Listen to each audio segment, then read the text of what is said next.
doa itu adalah ibadah. Karenanya setiap kita berdoa kepada Allah Subhanahu wa ta'ala, Allah bakal ganjar pahala. Entah itu dikabul atau belum dikabul, yang pasti Allah udah ganjar pahala. Dan yang namanya doa itu perintah dari Allah Subhanahu wa ta'ala. Di antaranya Allah Subhanahu wa ta'ala berfirman, was'alullah min fadlih, mintalah kepada Allah atas karunia-Nya. Dan di ayat yang lain Allah Subhanahu wa ta'ala berfirman, wa idza sa'alaka ibadi anni fa inni qarib. Wahai Nabi, wahai Rasul sallallahu alaihi wasallam, apabila hamba-hambaku bertanya tentangku, maka katakanlah bahwa aku amat dekat. Ujibu da'watad da'i idza da'an. Aku akan mengijabah doa orang-orang yang berdoa apabila mereka memohon. Falyastajibuli wal yu'minu bi. Maka hendaknya mereka taat kepadaku dan beriman kepadaku agar la'allahum yarsyudun, agar mereka mendapatkan petunjuk dari Allah Subhanahu wa ta'ala. Dari ayat ini Allah Subhanahu wa ta'ala memerintahkan kita untuk berdoa, sekaligus Allah Subhanahu wa ta'ala memberi kabar bahwa siapa orang yang berdoa kepada Allah Subhanahu wa ta'ala, Allah bakal kabulkan. Cuma kadang-kadang sebab adab, akhlak, etika dalam kita berdoa, kadang-kadang Allah Subhanahu wa ta'ala tidak langsung mengabulkan doa kita. Dan Allah Subhanahu wa ta'ala maha tahu apa yang layak buat kita. Kadang-kadang doa yang kita minta sama Allah belum Allah kabulin, sebab kitanya nggak layak mendapatkan apa yang kita inginin itu. Allah maha tahu, sedangkan kita cuma minta doang. Jadi tugas kita cuma minta pada Allah Subhanahu wa ta'ala. Adapun dikabulkan atau tidak dikabulkan itu urusan Allah Subhanahu wa ta'ala. Bisa jadi karena mungkin adab, akhlak, etika dalam berdoa kita kurang baik sehingga Allah belum kabulin. Atau mungkin juga kalau dikabulin kita belum layak.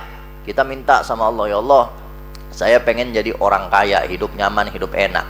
Bisa jadi kalau kita jadi orang kaya, hidup nyaman, hidup enak, nggak pernah lagi ibadah, lupa sama Allah Subhanahu wa ta'ala. Makanya Allah Subhanahu wa ta'ala belum kabulin, karena Allah sayang. Allah Subhanahu wa ta'ala sayang sama kita, dan Allah maha tahu apa yang pantas, yang layak buat kita. Dan kalaupun nggak dikabulin sampai akhirat nanti, itu bakal menjadi pahala untuk kita. Makanya ada nanti orang di akhirat yang begitu ditimbang amal perbuatannya, amal perbuatan baiknya banyak banget. Nih orang heran, ya Allah, ya Rabb, wahai Tuhanku, itu amal apaan kok banyak banget? Perasaan sholat gitu-gitu aja, puasanya gitu-gitu aja, ibadahnya cuma gitu-gitu aja, tapi kok banyak banget ini amal baiknya. Kata Allah Subhanahu wa ta'ala, itu adalah doa-doamu ketika di dunia yang belum Subhanahu wa ta'ala kabulkan. Makanya itu pahala banyak banget karena dia sering berdoa. Kata nih orang, ya Allah, kalau begitu, kalau tahu begini, mendingan waktu di dunia doa-doa saya nggak dikabulin semua karena amalnya banyak banget begitu. Jadi kita yang penting doa aja, udah doa. Mau dikabulin sama nggak dikabulin itu urusan Allah Subhanahu wa ta'ala. Tugas kita hanya berikhtiar dan berdoa. Adapun hasilnya itu urusan Allah Subhanahu wa ta'ala.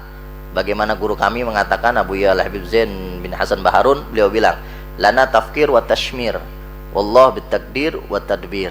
Tugas kita itu cuman berpikir, bikin planning, bikin rencana, dan berusaha.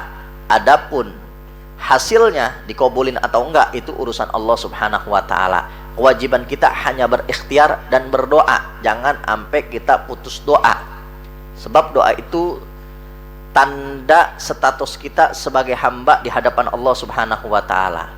Semakin banyak kita berdoa kepada Allah, semakin Allah Subhanahu wa ta'ala cinta kepada kita. Beda sama manusia. Kalau manusia semakin diminta terus menerus, semakin benci, semakin dia nggak betah, nggak senang. Beda sama Allah Subhanahu wa ta'ala. Allah Subhanahu wa ta'ala sebaliknya. Kalau kita malas-malasan minta, udah nggak lagi memohon kepada Allah Subhanahu wa ta'ala, Allah Subhanahu wa ta'ala bakal benci sama kita.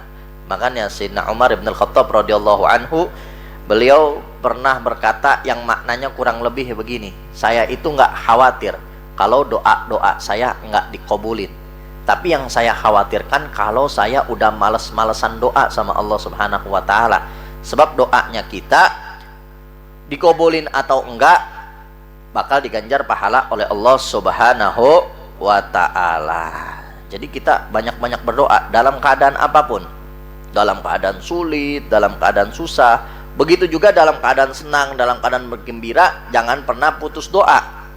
Kadang-kadang kita pas lagi susah, pas lagi sulit doang sih doa ya. Lagi susah, lagi sulit, hidup banyak masalah, rajin banget ibadahnya, doa mulu ya. Duha kagak putus, tahajud sampai nangis-nangis. Ngaji ini ngaji kalau lagi susah ya, lagi susah banyak masalah, belum mulai pengajian udah datang ya. Kelar pengajian sampai kagak mau pulang, kita usir-usir ya. Lagi susah bawaannya pengen ibadah mulu, pengen doa mulu, pengen minta mulu sama Allah. Tapi begitu seneng, begitu hidup bahagia, lupa sama Allah Subhanahu wa ta'ala. Jangan. Doa itu ibadah. Ibadah itu lagi kita susah, lagi kita sulit, maupun seneng, gembira, tetap kita harus ibadah. Tetap kita harus doa sama Allah Subhanahu wa ta'ala. Jangan sampai nunggu dikasih sulit dulu, dikasih susah dulu, dikasih banyak masalah dulu, baru kita doa. Jangan. Sebab Nabi kita Muhammad sallallahu alaihi wasallam, beliau pernah bersabda, "Idza ahabballah 'abdan ibtalahu hatta yasma' tadarru'ahu." Apabila Allah Subhanahu wa ta'ala cinta kepada hambanya, maka si hamba tersebut bakal diberi ujian, cobaan, musibah dalam hidupnya, sampai akhirnya dia terus berdoa, mohon sama Allah, nangis di hadapan Allah, karena Allah pengen ngedengar doanya. Jangan sampai pas kita lagi seneng, hidup lagi nyaman, lagi enak, lagi gembira, nggak pernah berdoa, nggak pernah ibadah sama Allah, nggak pernah lagi nangis di hadapan Allah. Jangan.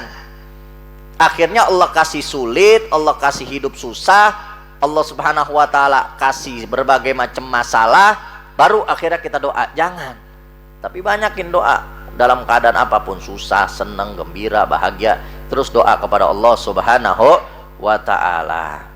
Dan di sini disebutkan wa dzakara al-Imam An-Nawawi, bahwa Imam An-Nawawi radhiyallahu anhu, beliau menyebutkan fi kitabihi, di dalam kitabnya Al-Adhkar, mimma auradahu Hujjatul Islam, sebagaimana yang diriwayatkan oleh Hujjatul Islam fil Ihya, di dalam kitab Ihya-nya, anil Imam Sufyan bin Uyainah radhiyallahu anhu, dari Al-Imam Sufyan bin Uyainah radhiyallahu anhu, annahu qala, bahwa beliau berkata, la yamna'anna ahadukum minad du'a ma ya'lamuh min nafsih. Jangan sampai salah satu di antara kalian males-malesan doa, putus asa berdoa karena merasa dirinya banyak dosa, banyak salah, banyak kurangan. Jangan pernah putus asa dari rahmat Allah Subhanahu wa ta'ala.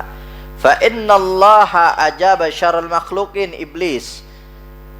Karena Allah Subhanahu wa ta'ala saja menerima, mengijabah, mengkabulkan doanya paling buruknya makhluk, yaitu iblis. Idh qala, sebagaimana yang disebutkan di dalam Al-Quran, qala anzirni ila yaumi yub'atsun. Iblis pernah berkata kepada Allah Subhanahu wa ta'ala, anzirni ila yaumi yub'atsun. Ketika iblis nggak mau sujud sama Nabi Adam, akhirnya iblis dilaknat. Iblis minta sama Allah, ya Allah, tangguhkanlah aku sampai manusia dibangkitkan. Qala innaka minal mundharin. Maka Allah Subhanahu wa ta'ala berfirman, sungguhnya engkau adalah makhluk yang akan ditangguhkan sampai manusia dibangkitkan. Iblis aja memohon sama Allah untuk ditangguhkan, Allah Subhanahu wa ta'ala kabulin, apalagi kita manusia ya. Jadi jangan pernah putus asa, wah kita mau banyak dosa, kita mau maksiat mulu, udah dah kayaknya doa kita nggak bakal dikabulin. Jangan. La taqnatu min rahmatillah, qul ya ibadiyalladzina asrafu ala anfusihim la taqnatu min rahmatillah. Katakan wahai Nabi kepada hamba-hambaku yang mereka itu terlampau berlebihan dalam berbuat dosa, bermaksiat, jangan pernah putus asa dari rahmat Allah. Sebesar apapun dosa kita, rahmatnya Allah lebih besar. Sebanyak apapun maksiat yang kita lakukan, rahmatnya Allah lebih banyak.